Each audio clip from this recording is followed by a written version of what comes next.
17 years we closed our business, and I don't think I was prepared for what came next. Because when you've spent 17 years birthing something, you don't just lose a business. You lose your routine, you lose part of yourself, you lose your identity, you lose your purpose. And suddenly you wake up and think, what am I supposed to do now? Hi, I'm Rebecca, I'm 45 and I'm starting again. And I honestly don't have all the answers. But instead of waiting until I had everything figured out, I thought I'd bring you along and figure it out with you all.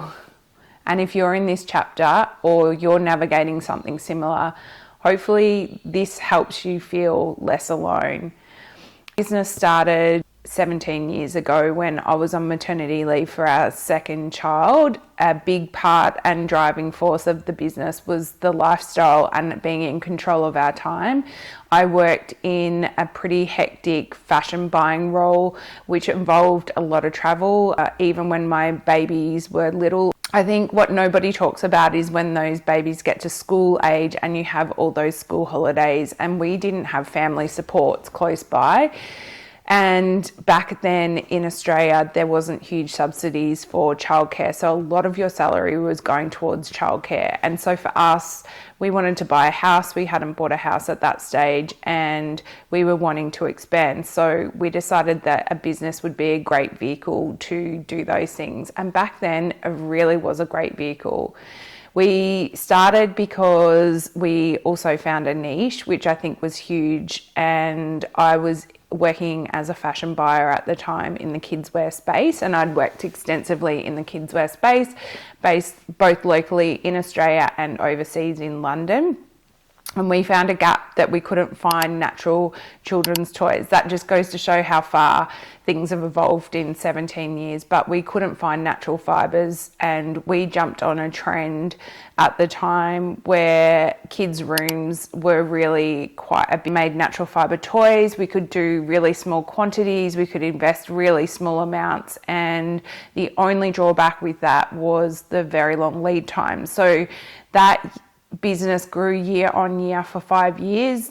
Getting into 5 years, we could see that trend starting to die away, and we wanted to evolve the business and we wanted to include clothing, which was my background and my strength. So we then moved into kids and babies clothes, and then that eventually became more into women's wear clothes. And I think for me, over 17 years, I've moved through different chapters of my life, and we've evolved the business to be part of those chapters. And for me, the next chapter was really going to be about women's wear. 17 years ago, I couldn't have imagined where this business would take me. There are so many highlights.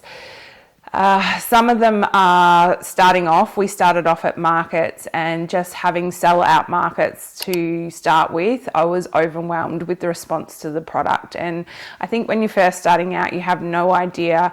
You can test the market a bit more now online, but back then there was a little bit more unknown, and it was really testing the market, and that was by going to physical markets and getting that feedback, and it evolved from there. Another highlight for me was our first ever trade show and having a huge line, and I'd taken all our little collection off to this first trade show and decided to do it by myself, and I was overwhelmed with the response that we got from that first trade show. I think other highlights are how our products have impacted so many people. We started it because my son had chronic eczema, to the fact that he used to get really bad staph infections, and we couldn't find the natural fibres, and so we were massive on natural fibres before that this was a thing. And growing up in the country, my mum was really big on natural fibres as well, all the different properties that they then brought to your fabrications, and how much that impacted other people who were also finding the same problem with eczema, and how our clothes were also improving their kids' lives and later on women's lives was a huge thing for me. Another highlight for me was a work for the disabled scheme, that we were able to bring people in with disabilities and have them work in our place.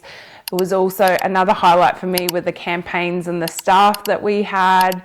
there were so many highlights. I think probably speak more about the highlights than the lowlights.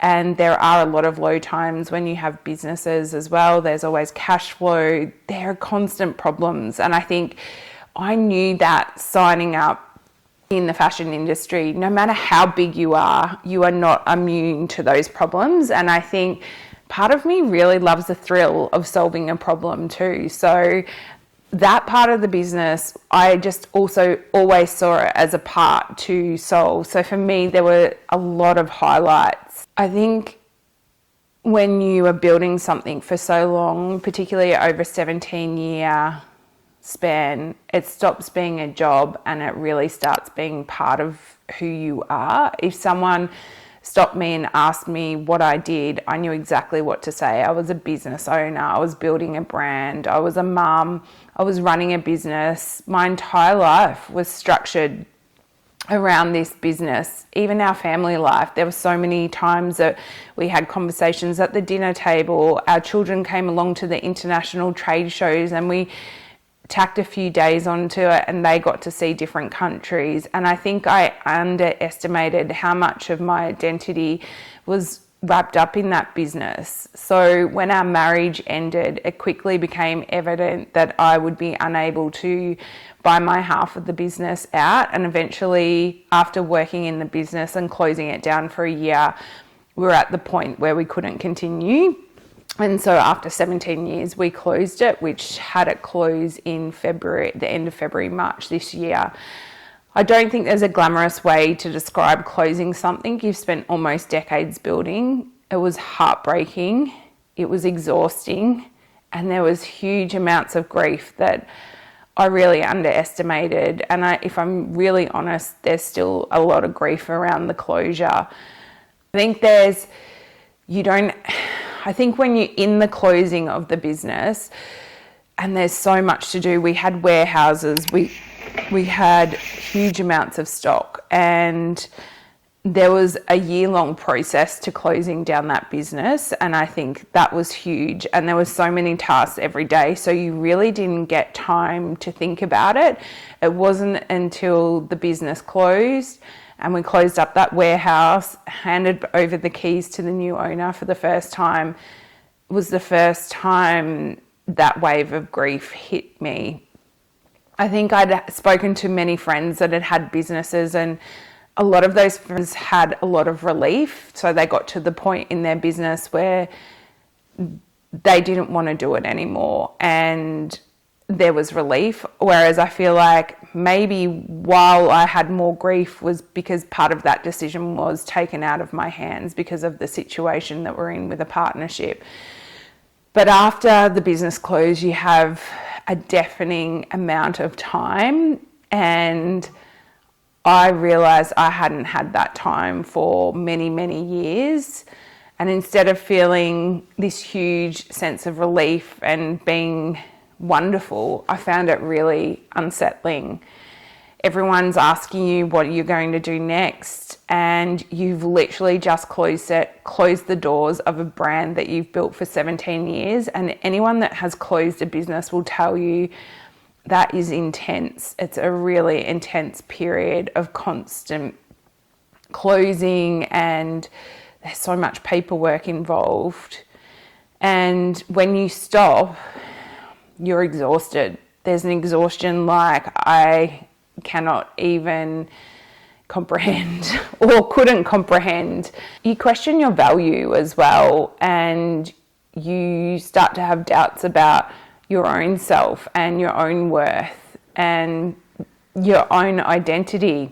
I think one of the hardest parts of closing the business is that everyone's asking you and wants to know what you're going to do next, and you haven't even had time to process what that last year's been like, or what's actually happened, or how you got there with the business. And the surprising thing I realised, just because the business ends, it doesn't mean that you end, although for a period of time it does feel like it.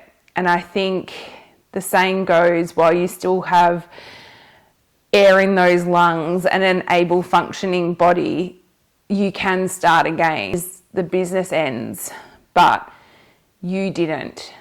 You still have 17 years of experience, manufacturing knowledge, branding knowledge, social media, marketing, storytelling, building a community that I was so proud of, understanding your customers on an innate level that some customers feel like friends, and knowing how to launch things, knowing what doesn't work, constantly evolving to the new parameters that go with running a small business these days.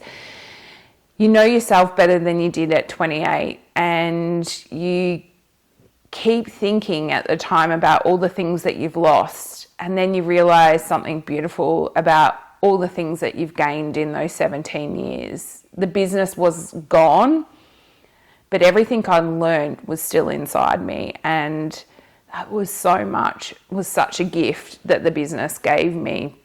So what happens now? Honestly, I'm still figuring that out. And there are things I'm exploring, like I've started something new which has been so good for me, and that's this YouTube channel, and I'm going to document the rebuild and just finding myself again in that midlife space. There's many people that haven't shut businesses that are also trying to find themselves in that midlife, that maybe it's lost a job, or maybe they're also going through a separation, so they're navigating that period. I'm also started Substack and exploring a different platform. I think I did all our social and branding for many years with our brand, and our brand was heavily built on our socials. Organic socials, people, are never to be underestimated. They were a real huge driver in our business. I'm doing a little bit of consulting on branding and social media to small businesses. Something I feel hugely passionate about still is business, and particularly small businesses in our community. I want to share some fashion things that I'm still obsessed with in expressing my style, and I think that's evolved and changed as I'm hitting that midlife period. I also want to create a personal brand that's mine and mine alone. I think I built a brand with somebody else, and having autonomy to own something yourself is something I'm really excited about. And by building that personal brand, for the first time, I'm not building someone else's brand or a brand with someone else. I'm building that for myself. I think I've solely got the rights to going forward. No one can take that. If you're watching and because something in your life has ended too, maybe it's a business, maybe it's a job, maybe it's the kids leaving home, maybe it's a redundancy, maybe you're moving to a different country, maybe a friendship that you treasured has ended, maybe you've outgrown an identity, maybe you don't know what your next chapter is either. I don't think we talk enough about the space, the messy middle, the in-between, the old life ending and the new one beginning, and how disorientating it can be for somebody that's navigating it. So this is me starting again. And I don't know where I'm going. I really don't want to spend the rest of my life looking back at what I've lost. I want to take that loss and see it as all the things that I've learned and gained from those 17 incredible years. And I'm starting a new chapter from experience, not from scratch, which I have been saying to myself a lot. And I'm really not starting from scratch. I'm starting from so many lessons and so much experience that I really think the world needs for us more experienced people to share. If you'd like to hear more about closing a business or what that entails, pop it in the comments below and I can do a separate video about that. Starting again too, I'd love to hear about that in the comments below. Be sure to subscribe and share your next chapter below. And I'll see you in the next video.